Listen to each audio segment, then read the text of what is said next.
Ẹ káàárọ̀, ẹ káàsán, ẹ káalẹ́. Gbogbo ẹ bá ti ń gbọ́ wa lóde gbogbo àgbáyé.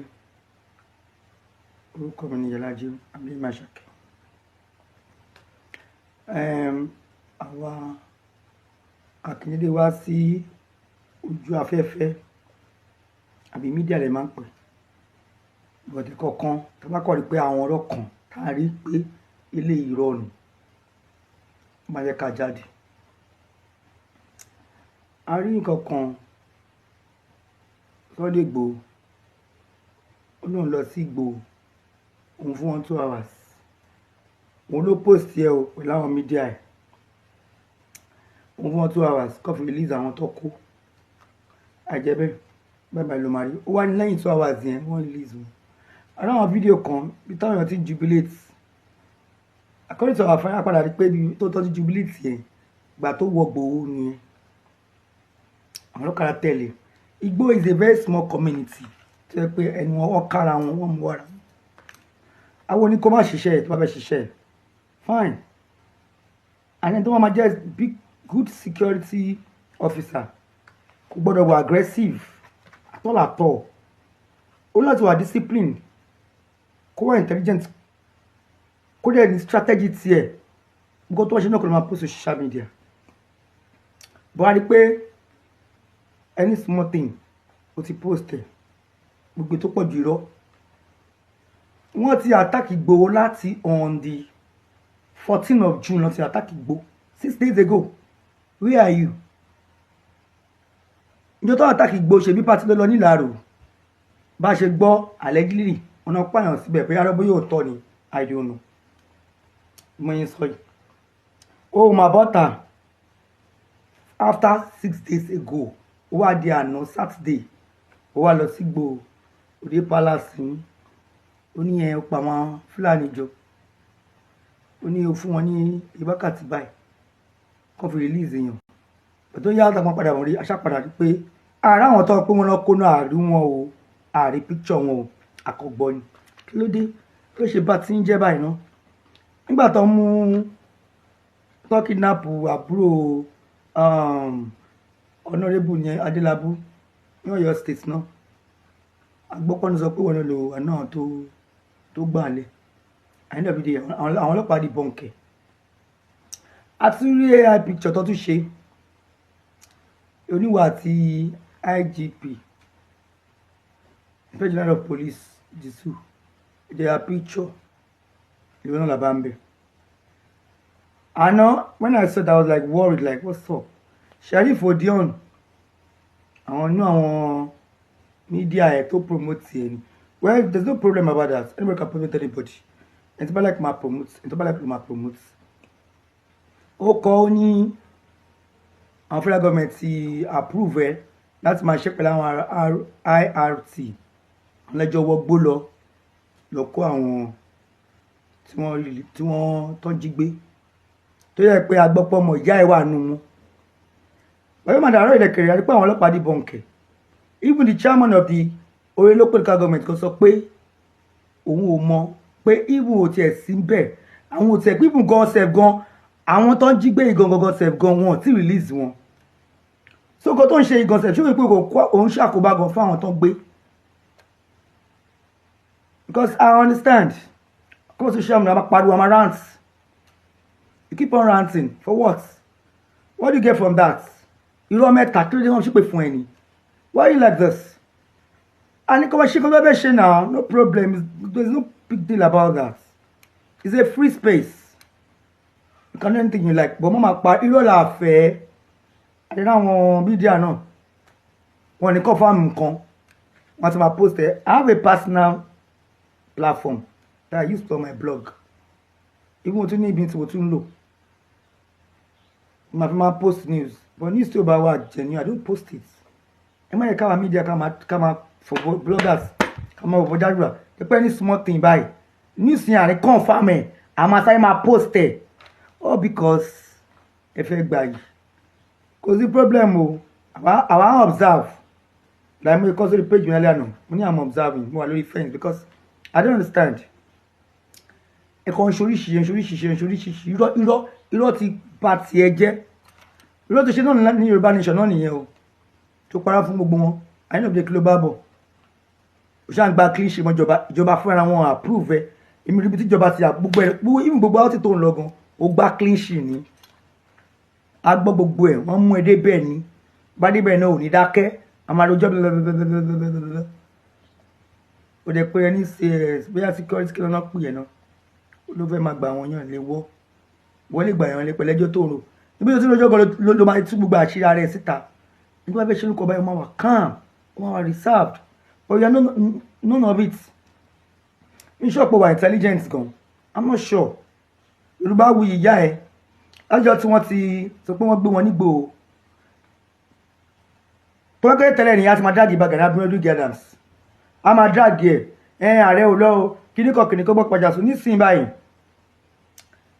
láti 6 days yẹn àríkó sọ̀rọ̀ wá di àná ìwà gan Igboho is do and talk let us see the evidence because you go explain tire because we never see evidence so all you dey post na you dey post am mo will see evidence to confirm Oyo State Police Command they have confirmed that they don't even want to release one chairman local government ó lè pé náà ṣe kíni ó ti confirm pé wọ́n release one kí wọ́n lẹ́jọ́ wèrè tó ń ṣe tó bá bẹ́ẹ̀ gba security kò sí wàhálà lọ ṣe ìṣẹ́bẹ́ ẹ̀mí ẹ̀gbẹ́ ni go and do it nobody's gonna stop you nobody's stopping you wẹ́ẹ́ ó máa ṣe propaganda irọ́ là fẹ́ ẹ máa parọ́ ẹ máa mílì ó bó ṣe pé fún yín ni ẹ ká lọ change man ẹ ká lọ change wà á tẹ̀wé yóò dá ara ni owó fẹ́ràn lẹ́gbẹ́ bẹ́ẹ̀ kan máa pé ìwọ ló mọṣẹ́ ṣe ìwọ ló good pé náà àwọn page kan náà tó pé àwọn page kan tó pé ó sọ mọ́ àwọn ọba kan bọ̀ tá gbọ́dọ̀ dárúkọ bọ̀ ẹ máa ṣe wọ́n ní àṣẹlẹ̀ làbọ̀ wá bá ẹ máa ṣe jọ everybody máa gba the sport card there lẹ́sẹẹsẹ èmi kàn mọ̀ pé ọlọ́wọ́ kìí sílẹ̀ alábòsí bẹ́ẹ̀ ni ní tó bá yẹ dáadáa ọlọ́mọ àpèlú ẹ̀ wọ́n tó bá ṣe bá ọlọ́mọ àpèlú ẹ̀ so orí àti kàkó sí tí ó pè ń bẹ̀ so tó bá òkè máa ṣe lọ Sunday Igboho continue Mr. Fẹ́mi Wúgẹ́tì ẹjọ́ ẹ pọ̀ ìyá ẹ̀ náà Yorùbá wuyì náà bẹ́ẹ̀ ṣe jọ́ ti pọ́tọ́ nítorí ẹ̀kọ́ sọ̀rọ̀ kò ní sọ̀rọ̀ sí àwọn yẹn náà wọ́n fi mídíà wọ́n fi ń gbowó ni péjì wọn àlejò wọn ní semi stars semi kìíní kọ̀ọ̀kan wọ́n fi ń mẹ́kọ̀ owó ni so èmi ò ní sọ ju báyẹn lọ but to me is that ẹ má máa parọ́ irọ́ mẹ́ta kí ló dé ìwọ kan olúwo lọ gba àbúrò ayélujábúlé láwọn bèjì ó tún ní ọyà píṣọ wọn níwà tí ig dìsù ìkẹta ó tún ní pé Ìgbòho ti gbà wọn lé bẹ̀rẹ̀ àti ti gbà wọn lé láti pé píṣọ tó pèsè pé ibi tí o ti dé tán jubileeti tó ti àríjà wọn lọ́kadà ó wá lọ sínú igbó ní ó lọ sọ́yọ́ èmi gan lè lọ kí ló dé tí mo ṣe lọ síbẹ̀ ní kí ló ṣẹlẹ̀ èmi gan mọ̀ kí ló dé tí igbó ni mo lè rìn akàngbẹ́ ni wọ́n yọ kí n form kíkọ try àti ṣe kíkí ṣe kí n àti film ó yẹ kó lọ join àwọn lálùdé o ìyẹn máa pè é tó bá jẹ́ àwọn lálùdé ó máa pè é ṣùgbọ́n tó ń ṣe kò lè pè é rárá tó bá fẹ́ ṣe kọ́ lórí òótọ́ ẹ má máa parọ́ irọ́ ò dáa ó dàbọ̀ kó ṣì dànù. One of my brother tó wà ní Ìgbòho a jọ sọ̀rọ̀ ní ìrọ̀lẹ́ tó ti so gbogbo fídíò tí Chief Sunday Igboho ṣe lánàá yẹn tí wọ́n mention ọ̀rọ̀ ó ṣolóyún kò ṣolóyún so ìyẹn ti pẹ́ ó ti ṣẹlẹ̀ sẹ́yìn so àwọn pípọ̀ yẹn gan ọ̀kí sọmọ Ìgbòho wọ́n kàn wá ṣiṣẹ́ ní Ìgbòho bọ̀tán Ìgbòho náà ń gbé ṣá so wọ́n gbé woman yẹn aláboyún yẹn in fact woman yẹn gan ti kú sọ́dọ̀ wọn before kan tó sọ pé kán gbé ransom yẹn wá gan ó ti kú already ṣùgbọ́n àtẹ́ni tó wá ń gbé ransom yẹn lọ tó gbówó yẹn lọ ó ti gbówó yẹn débẹ̀ so àwọn ọlọ́dẹ tí wọ́n ń trace ẹ̀ lọ síbẹ̀ so iṣẹ́ ìdí kan jẹ́ kó kúrò àwọn tó gbówó lọ kó tó gbó máa lọ àtáàkì wọn ò tí kúrò ń bẹ̀ ẹ̀kọ́ dẹ̀ ní fọ́máǹtì wọ́n jọ ń ṣe pẹ̀lú fọ́máǹtì ni ṣùgbọ́n àti wọ́n máa fi àwọn fọ́máǹtì yẹn ti pè wọ́n pé nǹkan báyìí kó tó di pé wọ́n débẹ̀ so wọ́n tàgbàdà dojú ìjà kọra wọn ìbọn bá àwọn méjì ló gbówó lọ ọkọ woman yẹn àti ẹnìkan bọ̀tọ̀ ọkọ woman yẹn so ọlọ́run kóhun yọ ìbọn bá bọ̀t ìbọn òun sì láyé ara ó ṣáà survive ìbọn bẹ́ẹ̀ nìkan òun kú pẹ̀lú aláboyún tó ti kú sọ́dọ̀ wọn yẹn so yẹn ti ṣẹlẹ̀ lọ sẹ́yìn ó tó di pé ètò tó wá padà wá ṣẹlẹ̀ lánàá yẹn tí àlàyé fi padà lọ síbẹ̀ yẹn ó ti yé bọ́ gbogbo ẹ̀ lọ́nà ìgbà táwọn ń sọ̀rọ̀ ọ̀rọ̀ lẹ́yìn ọ̀rẹ́ mi wọ́n sọ pé ẹni tí wọ́n gbé torí wọ́n sì gbéyàwó ẹnìkan báyìí wọ́n lẹ́nu yẹn ń kọ́ mọ́sìkì gan lọ́wọ́ ní Ìgbòho ni tó ń kọ́lé ọlọ́run kan lọ́wọ́ mẹ́rin náà fi gbéyàwó ẹ̀ ó ti yé tó wá ní ẹni yẹn ṣe pé brọ́dọ̀ òun tán láìpẹ́ yìí ni pé ọ̀n tí release àwọn pípọ̀ yẹn gbogbo ìròyìn òfegè ní gbogbo èyí tí wọ́n ń gbé káàkiri yẹn so ọ̀n tí release wọn so ó ti yé so ọ̀n tí release wọn rárá. but Mr. Ibrahim èwo ló wá ṣẹlẹ̀ lánàá yìí tẹ́ ẹ̀ ń sọ yìí kí ló ṣẹlẹ̀ lánàá gangan sà. ṣẹ́rí tó ṣẹlẹ̀ ẹ̀ náà mọ̀ sọ pé tó ṣẹlẹ̀ lánàá yẹn Chief Sunday Igboho wọ́n káàkiri gbogbo Onúgbòho sọ̀rẹ́ mi yẹn sọ pé bí ọba bíi mẹ́rin ló wà ní gbogbo facility yẹn so gbogbo palace gbogbo wọn ló tọ̀ọ̀ṣì lẹ́yọ kọ̀ọ̀kan ó ti yé gbẹ́ngbà tó máa fi kúrò níbi palace ẹnì kẹrin lánàá tílẹ̀ ti ṣú tá à ń sọ pé wọ́n ti dáhùn padà yẹn so inú everybody dùn everybody rọ́tẹ̀lé lẹ́yìn tí wọ́n èlé ẹ̀ tínú wọn ṣáàdùn pé so òun ni wọ́n tún padà lọ àtàṣì mọ́ pé ìgbà tílẹ̀ ti ṣú wọ́n ti release wọn ẹ̀ tọ́ra sáǹtì so wọn ti release wọn movement wọn yẹn padà late tílẹ̀ fi ṣú bá wọn láàrin pé wọ́n ń káàkiri yẹn ẹ̀rí pé bí kan padà gé pé wọ́n lọ síbi orí ilẹ̀ kan tó bá Fúlàní kan tí wọ́n wọ̀n ẹ̀ pé wọ́n ṣáà release àwọn ọmọ ẹ̀ kó wọ́n gbé náà padà ṣẹ́ lórí kíní kankan so gbogbo táàmù tó ń ṣe àwọn movement yẹn tí wọ́n lọ sódà àwọn ọba yẹn kọ̀ọ̀kan yẹn káàkiri òun ni gbogbo àwọn kíní yẹn ilẹ̀ tí wàá ṣú fọ́ọ̀ kan tó pariwo movement yẹn lánàá òun lálẹ́ tí gbogbo àwọn yẹn padà tẹ̀lé wọn pẹ̀lú báìkì tí wọ́n hélì wọn yẹn sọ̀bá àpọ́n ṣe wá ń wọ̀nà pípò yẹn nú wọn dùn ó ti yé yín so làwọn yẹn fi ń hélì wọn báyẹn náà ẹ̀ sálẹ̀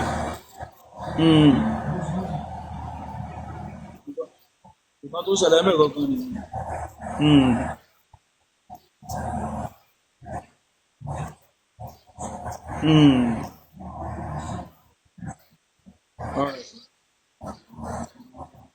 Dáadáa kódà wọ́n máa lé márùn-ún mẹ́fà